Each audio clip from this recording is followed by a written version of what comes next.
Imagine, if you will, the year 100 AD. The Roman Empire is at its peak. They have roads, aqueducts, and a really aggressive approach to interior decorating with marble. But for our hero, Cassius, life isn't about grand architectural achievements or conquering Gaul. It's about not tripping over his own sandals while walking to the latrine. Cassius is a gladiator.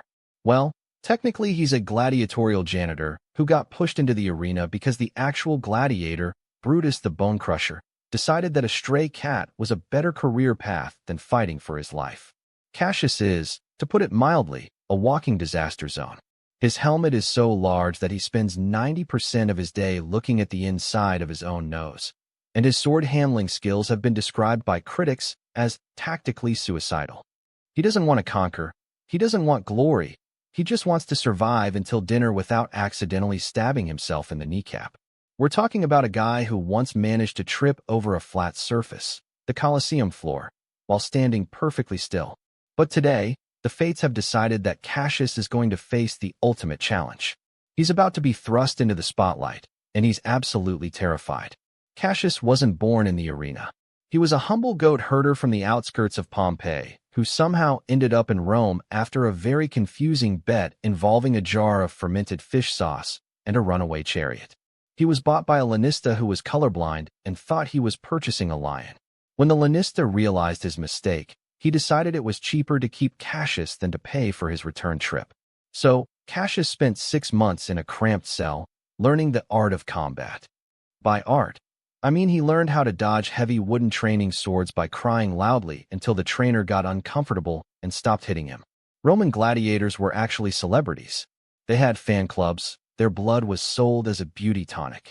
Yes, really, skincare was wild back then, and they were the rock stars of the ancient world.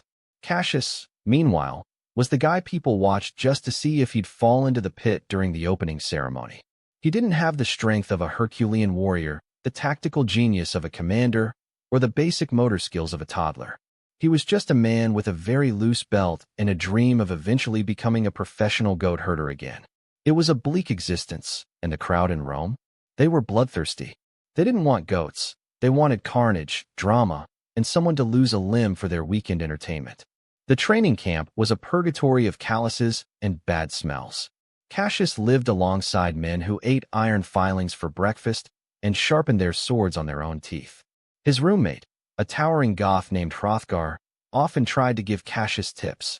"You must become the storm," Hrothgar would rumble, swinging a massive claymore that whistled through the air. "You must be like the wind, unseen and lethal."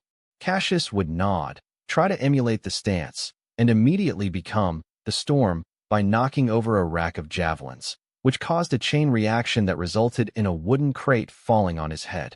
He was so consistent in his failure that the other gladiators stopped viewing him as a rival and started viewing him as a sort of localized natural disaster. They even started placing bets on how long he could hold a sword before dropping it. The current record was 4 seconds, set during a particularly humid Tuesday. Then came the day of the Great Games. Emperor Trajan, looking for a way to distract the populace from the rising cost of bread and a particularly bad bout of citywide indigestion, ordered a grand spectacle. The main event was supposed to be Marcus the Merciless versus a particularly angry lion. But the lion had apparently developed a case of stage fright and refused to come out of its crate. It was curled up in the corner of its cage, licking its paws, completely unimpressed by the roar of the crowd. The crowd was getting restless. They were booing, throwing rotten olives, and chanting for blood. The lanista, terrified of the emperor's wrath, looked around for a replacement. His eyes landed on Cassius, who was currently trying to untangle his tunic from a decorative pillar. "You!" the lanista shouted, his face turning a shade of purple that matched the emperor's robes. "Get in there." Cassius tried to protest, his voice cracking like a teenage flute player. "But sir, I haven't even finished my porridge. And my tunic is snagged. I'm effectively anchored to this architecture." The lanista didn't care. He shoved Cassius through the heavy iron gate into the blinding sun of the arena. His problem was simple. He had to fight a man who had killed 42 people in this exact circle of sand, using nothing but a shield that weighed as much as a medium-sized dog and a sword that he was holding by the wrong end. It was the ancient equivalent of putting a pigeon in a boxing ring with a grizzly bear and hoping for the best. Cassius's first attempt at survival was the tactical retreat. He immediately turned around and tried to run back through the gate, but he forgot the gate had been locked behind him. He slammed face first into the iron, which triggered a loud, metallic clang that echoed through the entire arena. The crowd went silent, then erupted in laughter. He wasn't even fighting yet, and he was already the most popular guy in the building. Marcus the Merciless, clearly insulted by this display of utter incompetence, charged forward with a roar. Marcus was a man-mountain, a wall of muscle and scar tissue. He wore a gleaming breastplate that had seen more battles than some generals. He looked at Cassius with the kind of pity a butcher feels for a cow that has wandered into his shop. Cassius panicked. He decided his best bet was to hide behind his shield. He held it up, but he held it so high that he couldn't see Marcus approaching. He started spinning in a circle, hoping that if he moved fast enough, Marcus would get dizzy.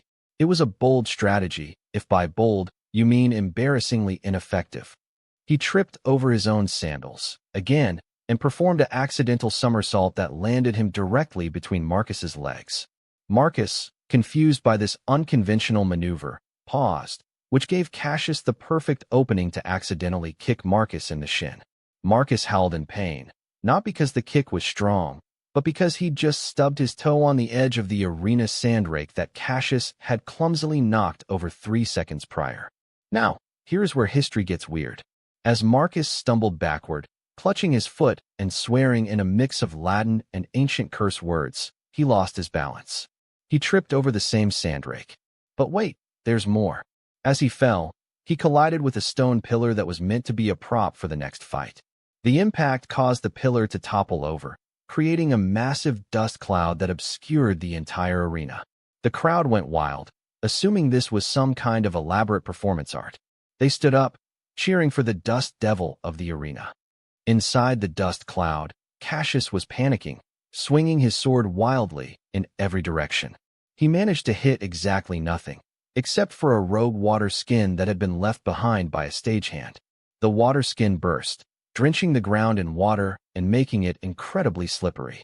Marcus, trying to recover, slipped on the wet sand and slid uncontrollably across the arena floor, sliding at high speed directly into a stack of spare armor that had been left in the corner. The armor collapsed on top of him like a giant, noisy metal trap. The sound was deafening, a symphony of banging shields and clattering iron. When the dust finally cleared, Marcus was pinned under a pile of helmets, shields, and a very confused goat that had somehow wandered in from the tunnels, likely attracted by the smell of the spilled water skin. Cassius stood over him, panting, still holding his sword backward, looking like the greatest warrior in Roman history, when in reality he was just trying to figure out why his arm felt so itchy. The goat bleated loudly, a sound that cut through the silence of the arena like a trumpet of victory.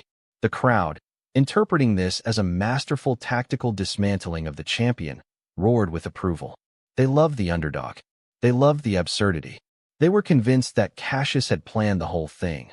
The rake, the pillar, the water skin, the goat. He was a genius of chaos. Emperor Trajan, who had been falling asleep, suddenly sat up.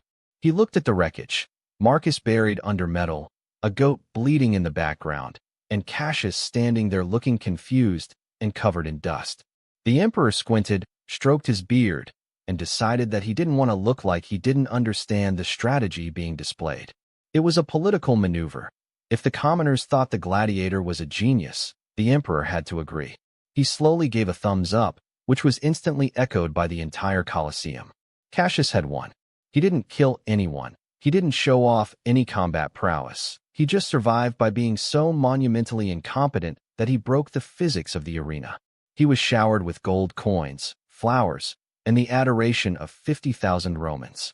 He even got to keep the goat. He named it Spatula, because the goat had a strange habit of licking the flat metal tools in the armory. The moral of the story? Sometimes, the best way to win in a high-stakes, violent, and dangerous environment is to be so confusing that your opponent has no idea what you're doing until they accidentally defeat themselves. Cassius walked out of the Colosseum a hero, returned to his home, and lived the rest of his life as far away from sharp objects as humanly possible, while the emperor commissioned a statue of the greatest tactician of Rome, which, to this day, shows a man tripping over a rake. And they say history doesn't have a sense of humor. Cassius eventually opened a small, quiet farm far from the reach of the Lanista. He kept Spatula the goat, who became something of a local celebrity as well. Whenever people asked Cassius about the day he defeated the great Marcus the Merciless, he would just look down at his sandals, check to make sure his laces were tied, and say, "I just really wanted to go home and feed my goat." The Romans, naturally, took this as a deep, philosophical commentary on the futility of war. They wrote poetry about it. They painted frescoes of it. It was the ultimate irony. The man who didn't want to fight had become the patron saint of the Roman arena, all because he couldn't walk in a straight line to save his life. As for the goat, Spatula lived to the ripe old age of 12, mostly on a diet of discarded scrolls and the occasional stray piece of armor. History records many great battles, but none were as perfectly, beautifully, and inexplicably stupid as the day Cassius took the crown.